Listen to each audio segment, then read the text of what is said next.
E já estamos de volta com Temperando o Papo e hoje vamos falar sobre a inteligência emocional.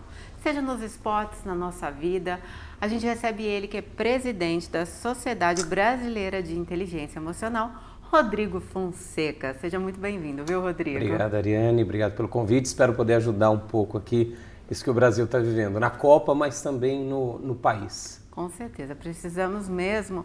E é muito bacana receber um especialista como você, Rodrigo, no Temperando o Papo, porque inteligência emocional é um assunto que não se estuda, né? Na escola a gente não tem essa matéria. Em nenhum momento, Ariane, faz já 17 anos que eu atuo nessa área, que eu dou treinamentos de inteligência emocional, e eu percebo desde lá de trás que nós nunca estudamos, nós nunca paramos para olhar para as emoções. Pelo contrário, socialmente nós tendemos a negar as emoções, né? Desde a nossa base de pai e mãe. Eu não vi, por exemplo, meu pai e minha mãe chorando nunca. Nunca viu? Nunca.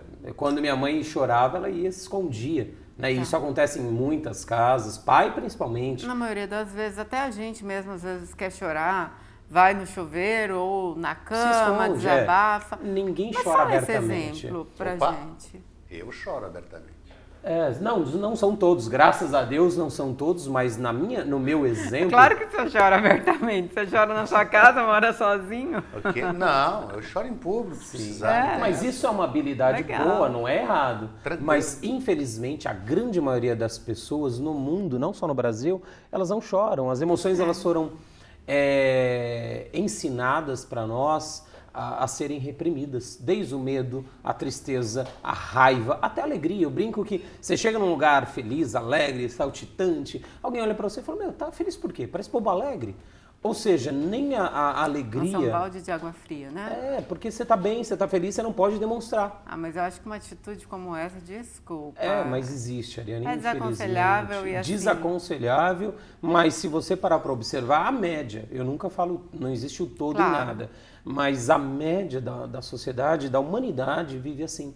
Porque nós nunca paramos para olhar. E se nós pararmos para entender a palavra emoção, ela vem do latim emovere, onde o prefixo e vem de externo e o movere vem de movimento. Ou seja, todas as emoções humanas, elas aparecem, elas surgem como um mecanismo físico-biológico, ou seja, tem uma reação química no corpo e ela surge para gerar um movimento na sua vida, um movimento externo. Sim. E aí nós aprendemos a fazer o quê?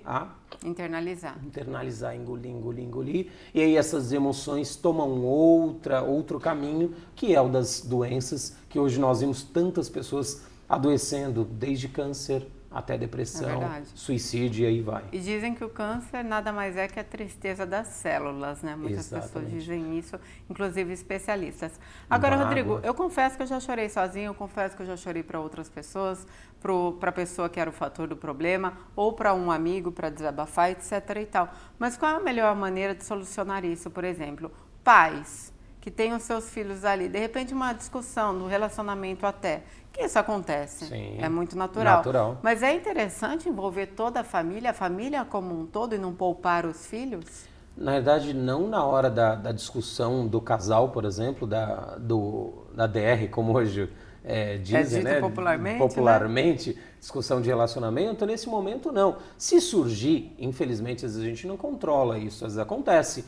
Se surgir, resolve com o seu marido ou com a sua esposa, mas depois explica para a criança ou para o filho que está ali próximo, fala, olha, nós discutimos por conta disso, mas é um problema que nós estamos resolvendo de uma forma saudável, ou seja, eu estou colocando a minha opinião e a sua mãe também. Então, isso é o que você também deve fazer na sua vida quando você casar, quando você tiver filhos, ou seja, participar a criança, porque mesmo que seja pequena, ela está entendendo tudo, não existe mais aquela visão antiga que nós tínhamos das crianças, que eles não entendem, eles são pequenos, não, já existem estudos aprofundados que o bebê entende tudo na barriga.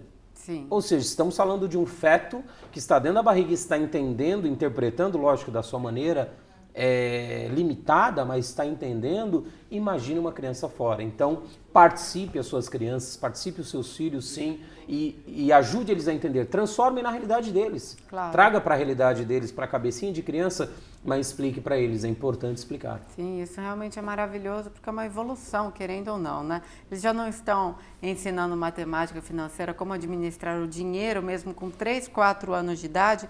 Isso é um belo ensinamento, não é verdade? É uma coisa básica, né, Ariane? É emoção, super básico. Todos temos. Todos temos. Agora, Rodrigo, Marco Schneff tem uma pergunta para fazer para você. Rodrigo, define para mim chorar de alegria e chorar de tristeza. Chorar de alegria e chorar de tristeza. Bom. Não tanto quanto o Davi Luiz, o Neymar, o Júlio César, o Thiago, que aí você vai morrer de desidratação, né? Mas... Na verdade, o choro, ele é uma expressão natural do corpo, né? E existe sim o choro. Eu falo que as emoções, elas são polarizadas. Tanto a tristeza como a alegria, ela é um ponto, um polo de um só sentimento. É um sentimento só. A alegria está numa ponta e a tristeza está no outro. Ou seja, quanto mais alegria eu me permito sentir, maior também vão ser as minhas tristezas e vice-versa. Já vê aquelas pessoas que dizem que a vida... eu não choro muito, eu não tenho muitas tristezas na minha vida, mas também não tenho muita alegria, muita felicidade. Uma pessoa morna. Morna. Por que acontece isso? As emoções, elas funcionam como... eu preciso do oposto dela para que eu possa perceber a diferença, para balancear. Ou seja, então quanto mais alegria eu tenho, mais tristeza eu tenho e vice-versa. Mas Rodrigo, me explique então, porque eu sou uma pessoa muito feliz. Sim. Muito feliz mesmo. Isso é bom. E tem alguns pontos, algumas coisas do dia a dia que me deixam triste, mas eu consigo balancear essa tristeza e não misturar em todos os fatores. Mas não é errado, é isso que a maioria das pessoas pensam. Não é errado sentir tristeza, é que muito provável, quando você está triste, você se permite estar triste de verdade. Ou seja, vou chorar, vou descabelar, vou ficar mal. Depois já resolvo. Acabou. Eu falo que eu tenho um prazo de validade. Eu resolvo, O problema é que quando você fica no mais ou menos. Então, empurrando com a barriga. Empurrando com a barriga. Então, quando essa alegria, respondendo agora a pergunta do Marcos, quando essa alegria é extrema, ela passa do limite dela aqui e ela se une um pouco com esse outro polo da tristeza. Então vem o choro da alegria, o choro da alegria. Ou seja, eu estou tão feliz, eu fui tão pro extremo da felicidade que eu choro. Ou seja, se misturam as duas emoções, tão bom, porque elas... Imagine que a alegria e a tristeza, elas são faces da mesma moeda, duas faces de uma mesma moeda. Então, que é a pessoa, o ser, né? Exatamente. Então, pode acontecer sim, e normalmente só acontece o choro quando a alegria é muito extrema. Aí vem o choro, como uma polaridade da alegria. Tá. E agora eu quero saber, já que o chefe tocou no assunto, né, dos meninos, da seleção brasileira, eu quero saber sobre a preparação emocional da Alemanha, né? Não quero saber da preparação física, né? Que a gente sabe que eles vêm com uma preparação há anos, vêm treinando com a mesma seleção. Mas, e a preparação emocional do Brasil? Sim. Bom, a Alemanha, saiu até há pouco uma reportagem sobre isso, até postei agora no Face ontem, sobre uma reportagem que a Alemanha ela prepara os seus jogadores desde a base, ou seja, desde os seus 10, 12 anos que os jogadores começam a entrar, adolescência, eles entram no futebol e já começa a ser preparado emocionalmente, a sua cabeça começa a ser preparado. Como é feito esse preparo? Tanto quanto fisicamente, tecnicamente. Tá. Ou seja, no caso da Alemanha, e pode ser feito isso aqui no Brasil também, você cria situações mentalmente que podem acontecer de estresse. Por exemplo, perder um jogador como o Neymar, um craque, né? Sim. Aí é outra questão, mas, por exemplo, vou usar um exemplo bem básico, né? A Alemanha estava para entrar contra o Brasil, no jogo Brasil e Alemanha, e eles estavam para entrar num jogo onde estavam dentro do Brasil, numa oitavas de final? Oitavas de final, né? Era quartas, não era? Quartas, né? De final, Alemanha e Brasil. Brasil, não lembro. Semifinal, né? Isso. Semifinal os dois, ou seja, ia ter uma pressão absurda da torcida brasileira dentro do Brasil contra a Alemanha. Ou seja, o que foi feito na equipe da Alemanha? Foi preparado eles foram preparados mentalmente para suportar a vaia da torcida brasileira durante os primeiros 10, 15 minutos. Mas como que é feito esse preparo? Mentalmente. Simplesmente você faz a cabeça dos jogadores imaginar sob aquela pressão de vaia. Você pede para eles imaginarem aquilo, ou seja, você... São exercícios, então. Você dessensibiliza o inconsciente, as emoções. Ou seja, você pode até colocar vaias mesmo, né? Ou pode fazer só por comandos de voz para imaginar, ele imagine você sendo vaiado, você no meio do campo, você agora está no sei lá que campo que eles estavam lá, então imagine você sendo vaiado e deixe isso acontecer dentro de você. Perceba o que acontece dentro de você. Ou seja, o que você está... É um processo de hipnose também ou não? Não chega a ser hipnose. Não. É só um processo de você preparar aquilo. Imagine o corpo. Exercício físico, você não fica fazendo academia, por exemplo, você fica fazendo o quê? Repetindo, para quando vem para usar a força, você está preparado.